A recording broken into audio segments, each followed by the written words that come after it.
Graças a Deus. Boa noite, irmãos. Graça e paz. Boa noite. Porque só na segunda vez que a gente responde, né? Direito, já viu? Vocês estão bem? Estão descansados, não? Ou estão cansados? É férias. Começou férias. Eu quero falar um pouco sobre isso. Mas vocês viram aí que mesmo de férias escolares, o que pode não significar para você muita coisa, não é? A igreja está viva, nós temos muito a fazer, a ser como igreja. Nós voltamos dia 4 de agosto, no primeiro domingo de agosto, para novas dinâmicas do segundo semestre, para novas temáticas que envolvem o nosso culto, tanto de manhã quanto à noite. Então você precisa participar disso.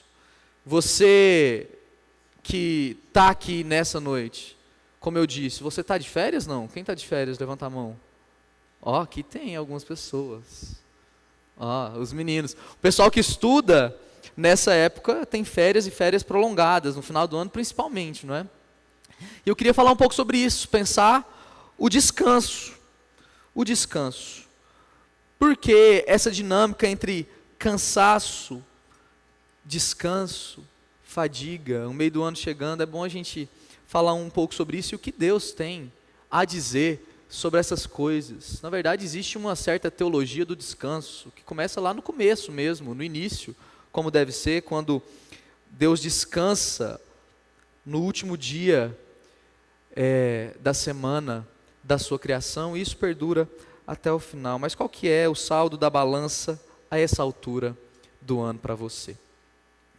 Já se passaram 6 meses, o novo semestre já começou, e as coisas parecem passar mais rápido do que o normal a cada dia que passa. A gente tem essa impressão alterada do tempo, não é? E é uma pergunta sincera, quando você olha para o seu coração, para a sua vida, para as suas coisas, para as suas expectativas, qual é o saldo, qual é o balanço disso? As coisas foram boas? Foram ruins? Como você se sente? Sobrecarregado, carregando mais do que deveria? Ou em paz? Ou essas coisas meio que misturadas, não é? A gente carrega expectativas, alguns medos, angústias, e a palavra do Senhor traz indicações para nós acerca de como nós devemos viver nesse tempo que é um tempo não resolvido, parece, sabe? Entre medo, angústias de um lado e promessas do outro. Parece que a gente nem tem só o ambiente do completo medo, da angústia, da incerteza, e nem só, por outro lado, a realidade da bênção, da paz completa, mas a gente está vivendo entre mundos. E na verdade esse é o nosso jeito de viver, esse é o nosso tempo de testemunhar o Senhor, vivendo entre essas polaridades. E aí eu queria te chamar para ler então o texto do profeta Isaías, num momento em que Israel também vivia esse tipo de angústia. Isaías, o capítulo 30, vamos ler só o versículo 15, por enquanto. Isaías 30, apenas o versículo 15, diz o seguinte, preste atenção. Abra sua Bíblia. Isaías 30, uma profecia da boca do Senhor, um versículo muito pesado, diz assim: diz o soberano, o Senhor, o Santo de Israel, no arrependimento e no descanso está a salvação de vocês, na quietude e na confiança está o seu vigor, mas vocês não quiseram. Vou ler outra vez. No arrependimento e no descanso, diz o Senhor, está a salvação de vocês. Na quietude e na confiança está o seu vigor, mas vocês não quiseram. O que estava acontecendo a essa época dessa profecia? Isaías foi um profeta de um ministério longo, profícuo, desafiador. Um profeta chamado por Deus, numa visão gloriosa. Está lá no capítulo 6 de Isaías, inclusive no último culto da madrugada, foi essa visão de Isaías, o chamado Isaías, que nos guiou na nossa oração aqui de manhã, de madrugada. Mas depois disso, ele passa então a profetizar para Judá. A essa altura, Israel como nação não estava mais unida, ela estava bipartida em duas partes, a parte do norte, que manteve esse nome, Israel, e a parte do sul, de baixo, com o nome de Judá. E Isaías foi chamado para profetizar essa parte. A questão é que a essa altura do ministério de Isaías, o reino do norte, Israel, já havia sido tomado pela Assíria. Uma grande potência regional, crescendo e crescendo, já havia tomado todo o povo e levado o povo cativo, de modo que os vizinhos, Judá, outros países e povos estavam angustiados, cheios de medo, como talvez muitos de nós estejamos. Ameaças batendo a porta, e Deus chama esse homem, Isaías, para profetizar. Então em 722 a.C., o reino do norte é tomado pelo reino da Síria. Já no sul, sob a ameaça desse império, Judá vivia. Qual será a nossa vez? Como será isso? E o rei Ezequias, que era o rei de Judá, enquanto Isaías profetizava, esse texto que a gente leu, esse versículo, lutava, de novo como a gente, entre confiar em Deus ou confiar em uma outra estratégia para se livrar de um perigo que era iminente, aparentemente inescapável, que era a invasão à Síria, que arrasaria todo aquele povo, que já foi o Israel de Davi, de Salomão, mas agora isso era só memória, não parecia fazer sentido nenhum mais para aquele povo. E agora, uma nação mais ao sul, a nação do Egito, poderia ser uma opção de salvação, de escape. Então uma certa aliança com o Egito, militar, articulada ali, sabe isso, de conversar com alguém, arregimentar uma conversa, uma aliança política, literalmente nesse caso. E o rei Ezequias então, como aquele, e olha só isso, o rei de Israel literalmente deveria comunicar para Israel que tipo de reinado o verdadeiro rei exercia. E quem era o verdadeiro rei de Israel? O Senhor, o Santo de Israel, que disse essas palavras aqui. O rei então, de novo, por um lado, medo, angústia, ameaça, e com as promessas desse Deus que cuida do seu povo, e de como ele livraria o povo, inclusive como havia liberto o povo do Egito, está no meio da história, o cerco sendo apertado, e o que fazer? Buscar uma ajuda externa, mais concreta do Egito, ou confiar em Deus, para se livrar da Síria. Nós, muitas vezes, e essa é uma dinâmica da nossa vida, assim, nós ficamos entre essas duas opções, e elas são as únicas, e a gente deve decidir entre elas. Uma parece mais concreta, mais objetiva do que a outra, não é? Parece que conversar com o Egito, e a gente às vezes faz isso, para se livrar de outra nação opressora, a gente pede socorro para uma outra nação opressora. Enquanto nós temos o Senhor. E aí a gente tem esse convite. Eu queria então explorar um pouco mais sobre isso e depois também os outros versículos que seguem a esse. Esse é um convite que Deus dá para Israel. O versículo 15. Eu quero ler outra vez, quero que você se atente. O texto diz o soberano, o Senhor pactual, o Deus, o Santo de Israel, no arrependimento e no descanso está a salvação de vocês. No descanso, está cansado?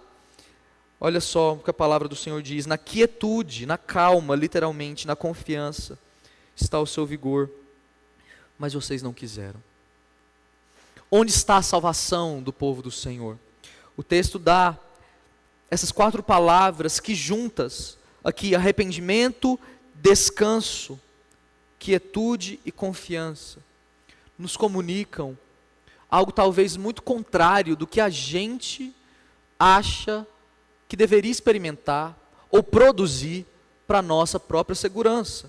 No arrependimento, e essa palavra é literalmente na volta, na conversão, assim como você que está na BR pega um retorno assim e vira o carro, faz uma conversão, literalmente é isso que essa palavra significa. Ao voltar assim, 180 graus e ir para um destino agora completamente oposto ao que você estava indo, o texto está dizendo.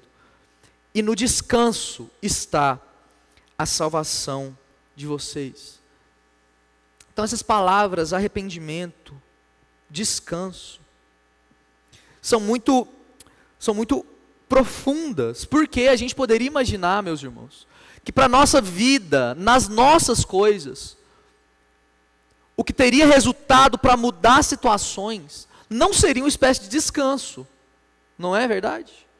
Seria uma espécie de cansaço, produção, força, ação, inclusive. Esse texto diz o contrário.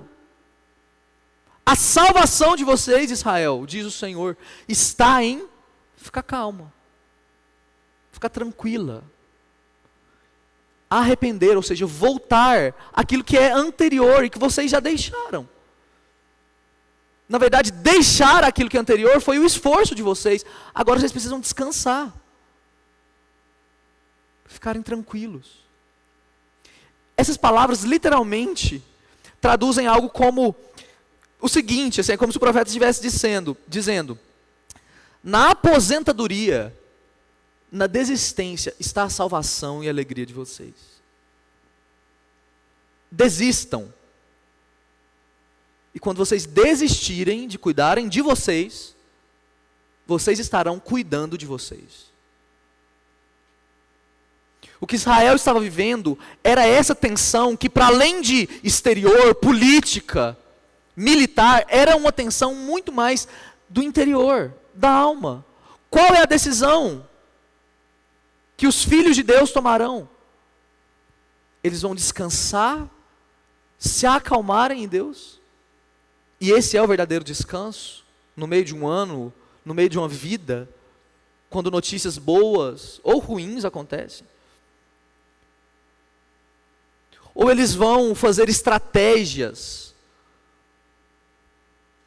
combinações cansativas, para a mente, para o corpo, para se livrarem da ameaça que sempre está à nossa volta. O que o texto está dizendo é, meus irmãos, assim como para Israel, mas também para nós, é na volta, no retorno a algo anterior, a tudo isso, que a gente pensa imediatamente, quando algo bate à nossa porta. É algo que nós já temos, e não algo que nós precisamos conquistar. A nossa salvação está naquilo que a gente já tem. E que a gente não se esforçou, na verdade a gente só ficou descansando, e a gente recebeu. Vocês lembram desse texto? Do Salmo onde o Senhor diz, aos seus amados Ele dá, enquanto trabalham? Não, enquanto dormem, enquanto confiam, enquanto se acalmam, na quietude. Isso é tão contracultural, né, meus irmãos? A ponto que isso parece desafiar o nosso jeito de viver, assim, e a gente se incomoda com a ideia de descansarmos para que alguém faça o trabalho por nós. Eu não estou falando de preguiça, eu estou falando desse motivador que a gente tem, de trabalho sobre trabalho, e que isso toma a nossa mente, isso toma o jeito da gente se relacionar uns com os outros, em família, na igreja local. E o texto diz, calma, vocês precisam descansar, assim como um bebê precisa confiar na sua mãe, para sobreviver, e ficar calmo, quieto, porque ele não tem o que fazer. Sejam como esse bebê. Claro, existem casos infelizes onde a própria mãe rejeita o seu bebê. Mas não estamos falando de uma mãe, nós estamos falando do pai, do cuidador. E a gente pode confiar no caráter de Deus e por isso a gente pode descansar. Qual é o descanso? Qual é o descanso interior mais completo e definitivo? Não é o do pé na areia e do deitar na rede, ainda que seja muito bom. Ainda que Deus, com a sua sabedoria, faça isso e diga que a gente deveria fazer. Vocês lembram o episódio de Elias, quando ele estava confuso, o profeta? Deus manda ele ir dormir, literalmente. Dorme, vai dormir, descansa. Mas o texto aqui está falando sobre algo profundo interior, que pode descansar a gente diante dos desafios que a gente tem vivido e das ameaças que a gente mesmo produz. Então essa é uma primeira parte. A calma revela a nossa confiança. Mas o desespero revela a nossa autoconfiança.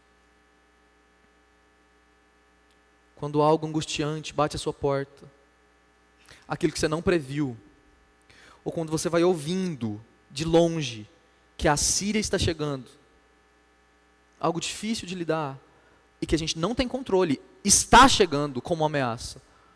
Como o jeito que você lida com isso revela quem você crê.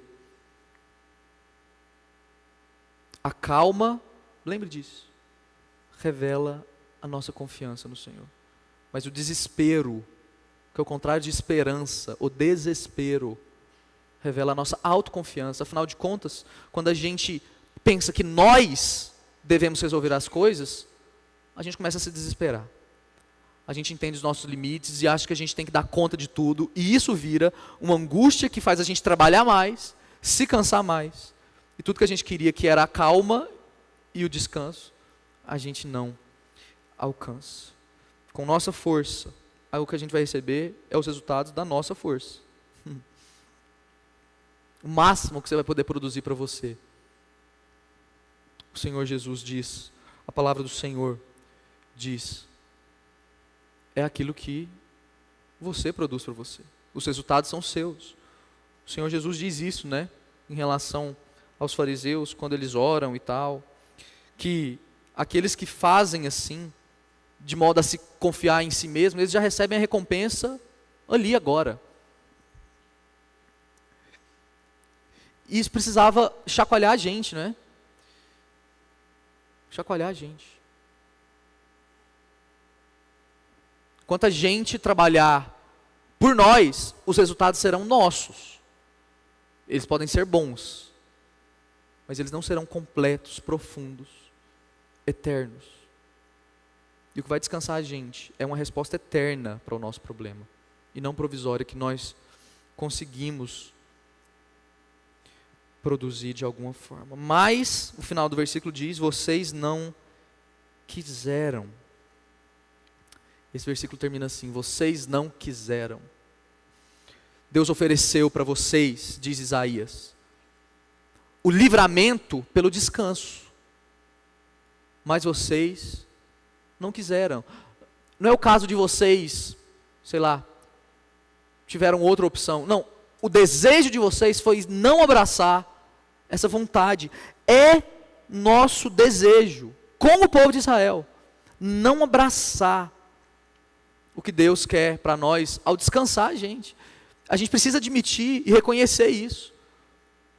Agora, admitir a nossa limitação para descansar no Senhor é uma coisa difícil demais, absurda demais. Reconhecer um ajudador, um auxílio, é o mesmo que reconhecer a nossa limitação. Às vezes a gente não dá o braço a torcer, já viu? Quando está fazendo uma tarefa, para que alguém ajude, porque isso é o mesmo que dizer, eu não sou suficiente. Eu não sou capaz. Inclusive a gente acha a figura de uma pessoa que é ajudante, uma figura inferior, já viu? O imaginário das Escrituras acha o contrário. Quem é chamado de auxiliador e ajudador na Bíblia? O próprio Espírito. Quem ajuda é uma pessoa grande e melhor daquele que precisa de ajuda.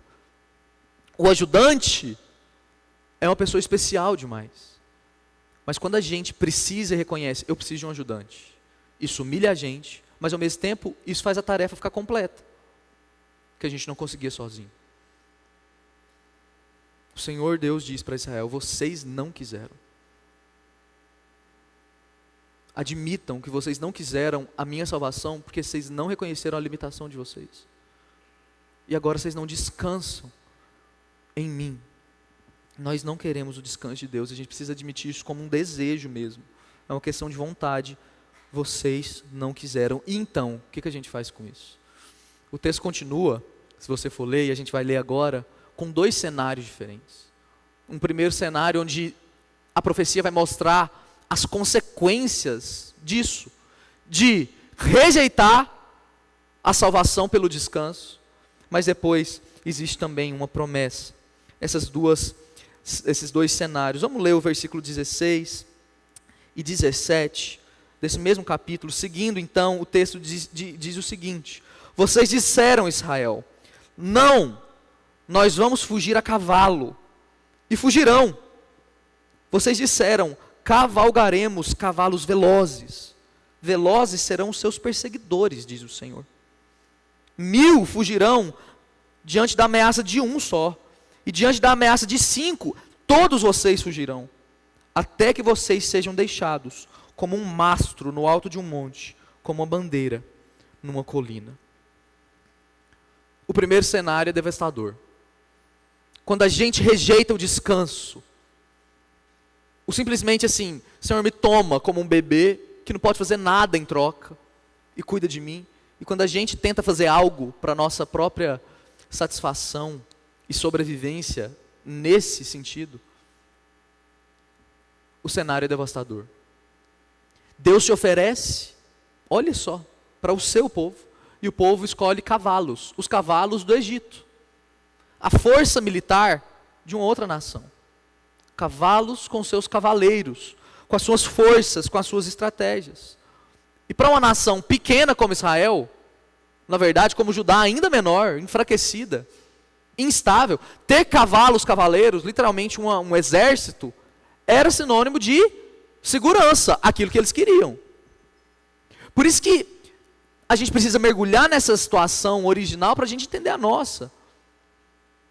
Era muito importante ter proteção contra a Síria que estava chegando.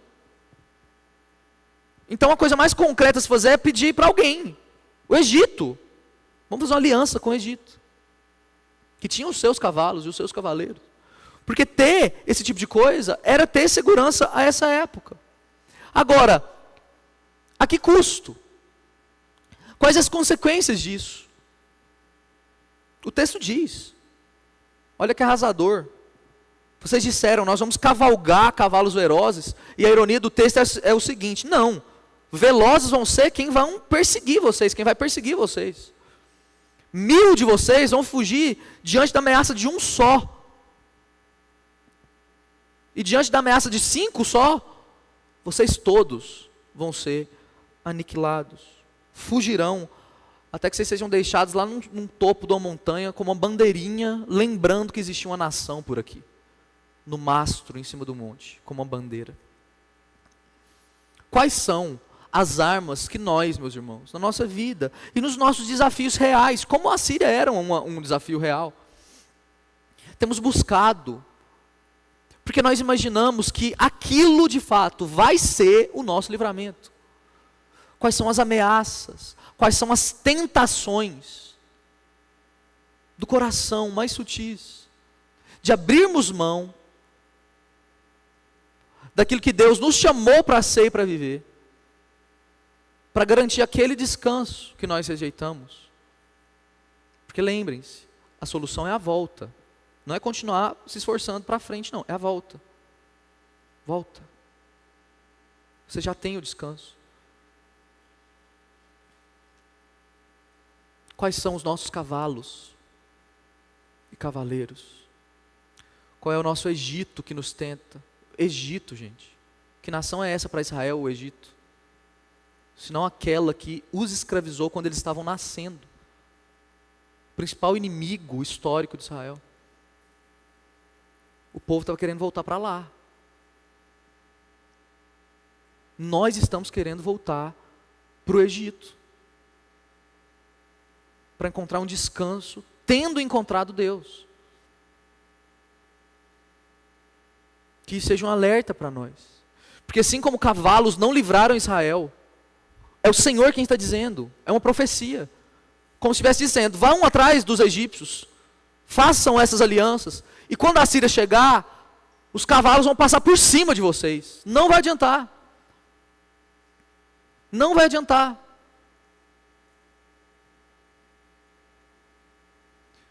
E nós temos procurado os nossos meios. Assim como cavalos naquela época, hoje em dia nenhum caça militar vai livrar a gente da nossa rebeldia contra o próprio Senhor. Porque era por causa disso que a Síria estava chegando. E esse é um desastre. Se você voltar 2 capítulos, no versículo 15 também, de Isaías, capítulo 28, olha só, Isaías 28, 15, vocês se vangloriam dizendo, o Senhor diz, vocês batem no peito dizendo o seguinte, nós fizemos um pacto com a morte. Está falando do Egito aqui. Vocês estão felizes em dizer que a solução de vocês é ter feito um compromisso com a morte, para se livrar da morte. Qual que é o sentido disso? Não quer dizer que Israel não deveria trabalhar para a sua segurança, nem você para a sua, para o seu descanso, para a sua defesa, mas a partir de quais expectativas? A verdade desse cenário, primeiro, desses 2 versículos que a gente leu agora,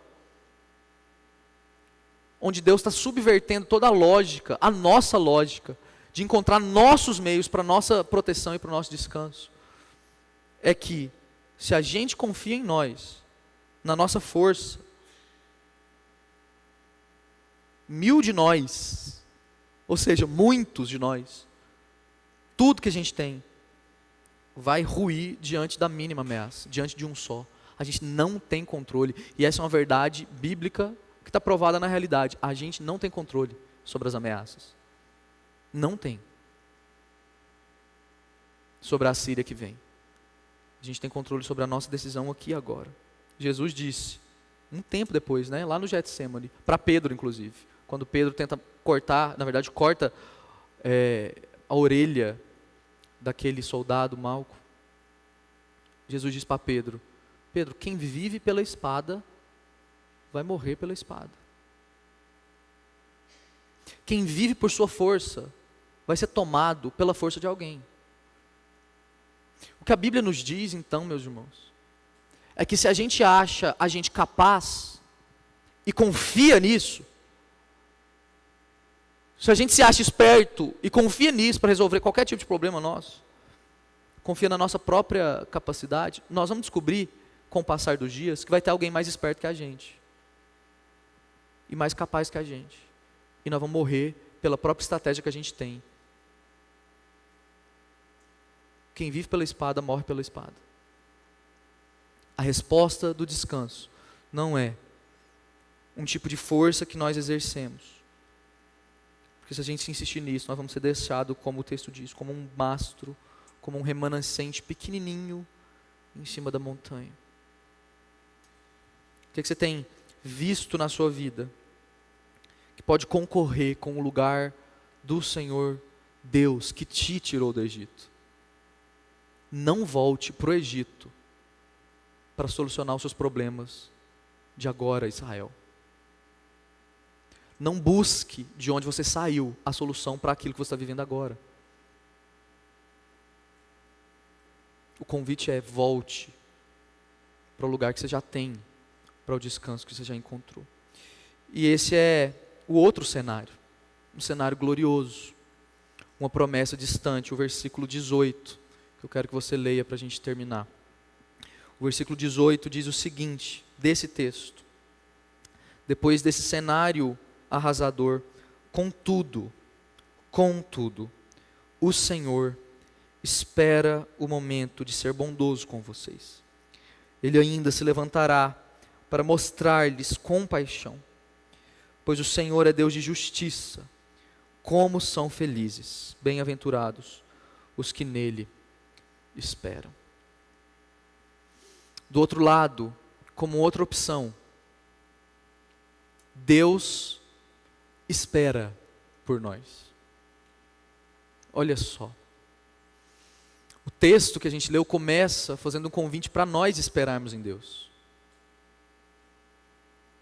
Mas saber que Deus espera por você?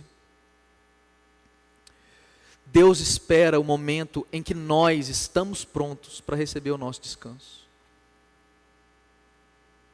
Quando a gente não vive essa realidade aqui dos versículos superiores que a gente leu, mas a gente abraçou essa quietude, essa calma, essa confiança profunda.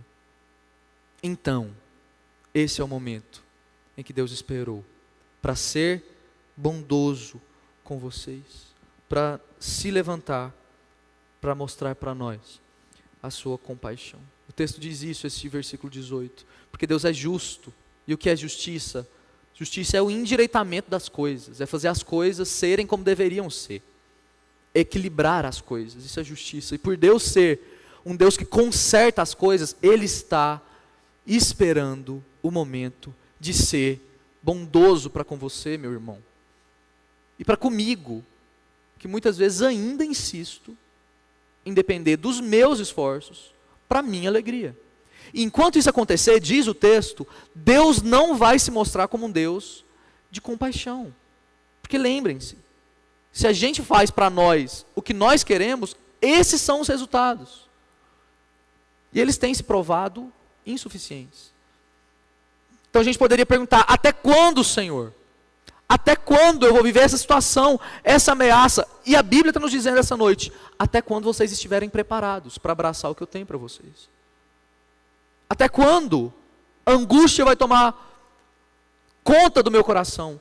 Até vocês estiverem prontos para que eu mostre a minha compaixão e a minha bondade. E o que é estar pronto? É descansar no Senhor, é voltar, é se arrepender. Aí Deus pode encontrar um espaço, porque ainda que Deus possa fazer tudo, Ele não faz contra o que Ele é, Ele não força a salvação. Ele se entrega e Ele espera até o tempo em que nós, olha só que interessante o versículo 18, a primeira parte do versículo fala que o Senhor espera, e a última parte do versículo diz, como são felizes os que nele esperam. É uma dinâmica de, se nós esperarmos o Senhor, Ele para de esperar por nós e age por nós. Nós precisamos descansar. Essas são as férias profundas e definitivas que nós esperamos dentro da nossa alma, para muito mais além do que 30 dias de descanso aqui ou acolá. É desistir de ficar em cima de cavalos e cavaleiros. Outro salmo que diz, uns confiam em carros, outros em cavalos. Com isso em mente, mas nós faremos menção, confiaremos no nome do Senhor. O nome do Senhor, que é poderoso para nos livrar. Ainda que a gente não veja o nome do Senhor, como a gente vê cavalos, armas, estratégias, dinheiro, o que, gente? Remédio, conta bancária positiva. A ideia é que isso não é tão pesado quanto o nome do Senhor. O nome do Senhor. Felizes são aqueles que esperam nele, porque o Senhor está esperando o momento de ser bondoso para com o seu povo. Eu não gosto de dar exemplos próprios, mas eu queria falar sobre algo que aconteceu comigo e com a Alda há uns dias atrás. Isso é muito interessante porque de fato nem prova uma confiança nossa não, talvez prove o contrário até. Enquanto a gente está nesse processo final de casamento e muito angustiados naturalmente com algumas questões, e é interessante como quase sempre elas são de cunho financeiro, e num momento como esse tão central e especial deveriam ser como eu serei um bom marido, uma boa esposa, muito mais que essas questões. E aí a gente decidiu parar de se angustiar. Deus tem dado mais que o suficiente, tem cuidado de nós de tantas formas, inclusive através da igreja, não é? A gente foi almoçar um dia num restaurante simples com o presbítero Beto e a Késia, inclusive. Olha só, Deus nos deu a graça dessa experiência, né, para a gente contar e sustentar a nossa vida anos afora. A gente foi almoçar nesse restaurante que eles já almoçavam a vida toda, assim, quase, com os meninos, desde muito tempo. Inclusive para falar com eles sobre casamento, que é um casal que a gente decidiu há alguns meses abrir o coração para eles e serem nossos conselheiros. E aí esse dono do restaurante, que eu nunca vi na vida, na verdade só troquei 4 minutos de conversa com ele, até hoje. Ele estava tentando conversar comigo, a Kézia falou, é o pastor da nossa igreja e tal. E ele não conseguia porque tinha que ficar atendendo do caixa do restaurante, né? E na hora de pagar a conta, inclusive, ele pegou a nossa comanda, amassou, jogou fora. E falou, vocês não precisam pagar não. E a Kézia até brincou, dizendo assim, que bom, porque eles estão casando, toda economia é bem-vinda, né? E aí, no outro dia, ela foi almoçar, lá de novo. E à tarde ela ligou para mim, para a Alda, dizendo que quando ela chegou lá, esse senhor, esse homem, o seu Wagner, eu posso dizer o nome dele, ele disse que Deus havia incomodado ele durante o dia todo e entregou para a Kézia um saquinho com um valor considerável, em notas. Falou, é para dar para aquele casal e para abençoar eles. E um valor que a gente precisava e é interessante como eu e a Alda, a gente ficou muito constrangido. E de fato, o constrangimento não foi pelo valor, que foi um bom valor, mas por ter diante de nós estampado esse tipo de tensão que esse texto mostra, entre a angústia, a ameaça, o medo e as promessas de Deus para nós. Porque Deus não prometeu, nem para mim, para a Alda, nem para vocês, meus irmãos, que Ele daria ofertas para nós. Ele pode fazer esse tipo de coisa. Mas o que uma situação como essa diz para mim, é que Deus está querendo comunicar para mim e para nós, que Ele está perto, que Ele vê o que está acontecendo. Porque vai existir momentos na minha vida, como na sua, meu irmão, em que esse tipo de situação, esse dinheiro não vai acontecer, pelo contrário, a gente vai precisar de dinheiro, vai estar em falta. Mas o que essas histórias, essa de Isaías, essa que eu vivi, e você tem as suas, pode testemunhar para nós não é sobre dinheiro, é sobre a presença fiel do Senhor. Ele está. Então Deus que me deu um valor, que Ele tome o valor que Ele quiser, porque o que me importa é Ele. Deus não quer dar para o seu povo como não queria dar para Israel, meus irmãos. Nada além do que Ele mesmo. E isso Ele estava tentando que o povo entendesse. Entendam que o que vocês precisam não é cavalos e cavaleiros para se livrarem do Egito. Vocês precisam de mim, da minha companhia. É melhor ir para a Síria exilados, com Deus ou sem Deus. Que seja o Senhor que nos leve para lá. Mas se a gente for para lá sem a companhia dEle, porque nós o traímos, coitados de nós. Coitados de nós. O texto diz então, felizes são os que esperam no Senhor. Porque esperar no Senhor não é como esperar em alguém. Esperar no Senhor é já ter agora a alegria da resposta, porque Ele não falha.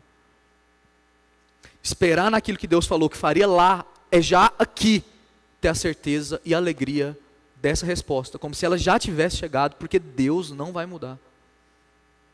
Ele vai responder segundo o seu caráter. Qual que é o resumo então? Que o descanso que nós procuramos está em descansar. O descanso está em descansar.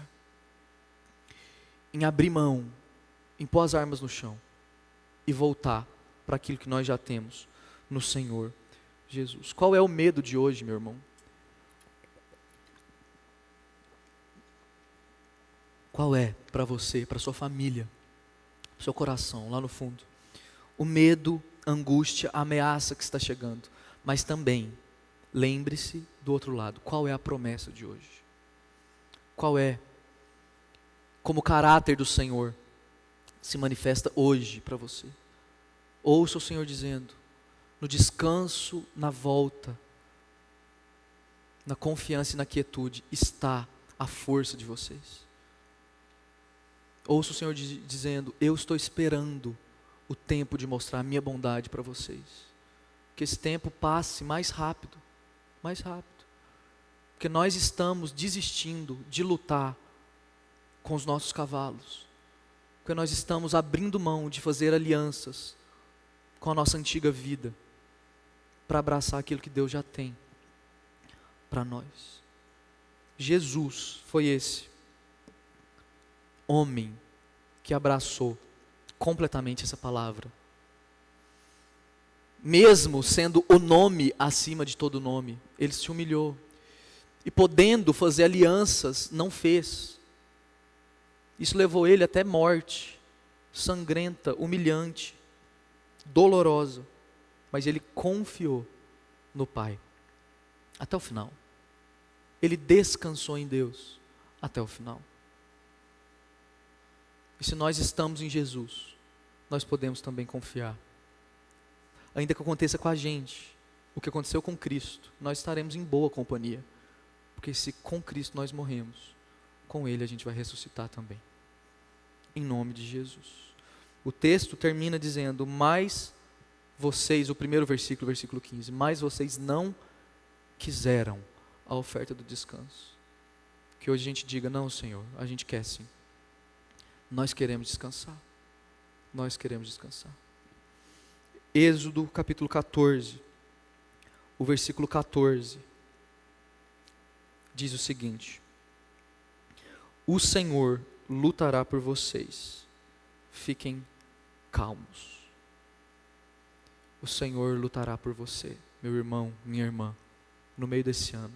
Leva isso para casa. A batalha é do Senhor. Então é tempo de descanso e de calmaria. Eu quero cantar uma canção. Enquanto isso, eu queria que você fechasse seu olho e pensasse sobre essa palavra e como isso se aplica a você, à sua vida, ao seu coração. Uma canção que foi escrita numa devocional há alguns anos atrás, há muitos anos atrás até. Quando eu li o capítulo 30, esse capítulo.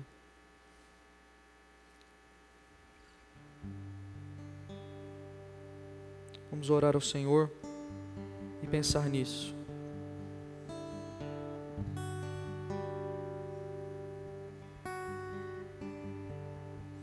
Pois assim diz o Senhor, vem e descansa, pois essa é a força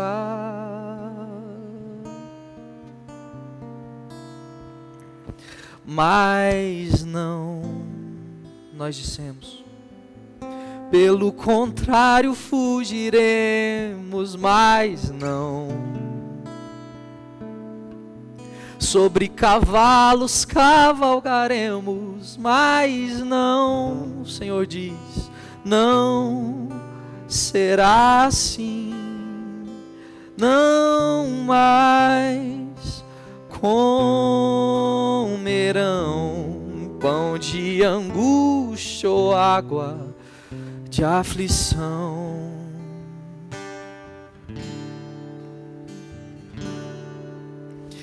Vejam, de longe vem o nome do Senhor. Vejam, seu sopro fez nascer a nossa flor. E se eu desviar à direita ou esquerda, ouvirei, esse é o caminho, vai andar.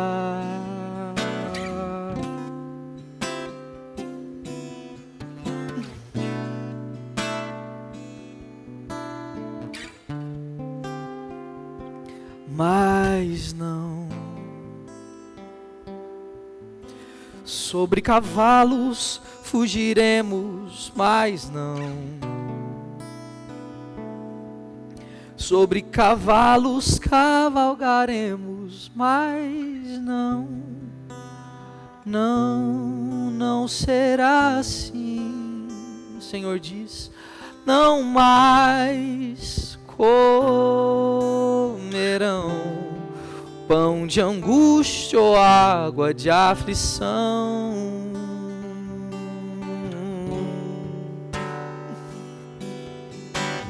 Vejam, de longe vem o nome do Senhor. Vejam, seu sopro fez nascer a nossa flor. E se eu desviar à direita ou esquerda, ouvirei.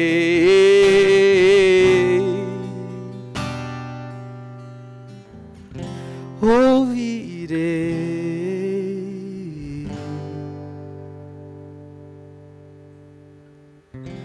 Ouvirei.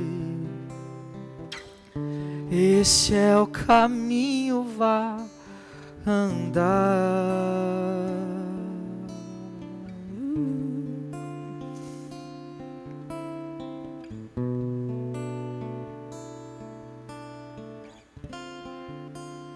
Vamos orar, vamos dizer isso ao Senhor. Senhor, a minha força, a minha salvação está em descansar, em confiar no Senhor. Nós queremos dizer isso, Pai, nessa noite, no meio de mais um ano, que nós queremos mesmo, Senhor, abrir mão de alcançar descanso, salvação, força,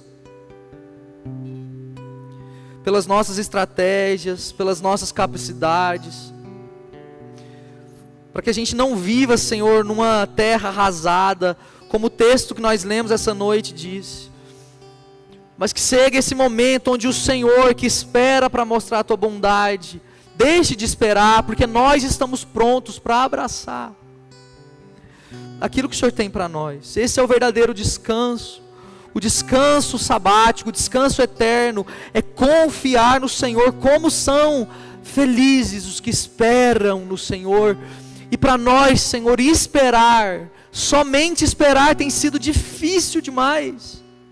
O Senhor não pede de nós, Senhor, estratégias, força, mas o Senhor pede de nós só uma coisa: descansem. No descanso está a salvação de vocês.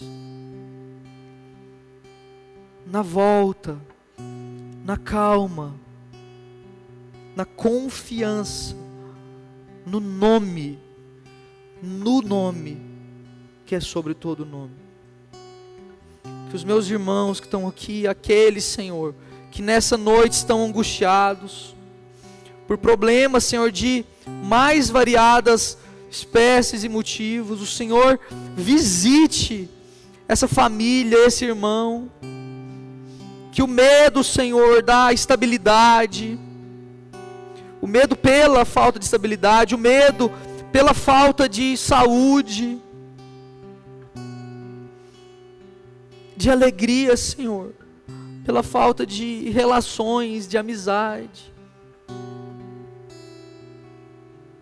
que a gente ouça o Senhor dizer, como uma profecia direta ao nosso coração: a força, a alegria de vocês está em descansarem em mim. Que a gente leve isso, Senhor, para que de agora para frente, como uma promessa do Senhor, como uma promessa do Senhor, de que o Senhor está perto, de que o Senhor está perto, independente do que aconteça, e que nós ouçamos essa voz da Tua palavra que diz: o Senhor luta por nós, nós podemos ficar calmos.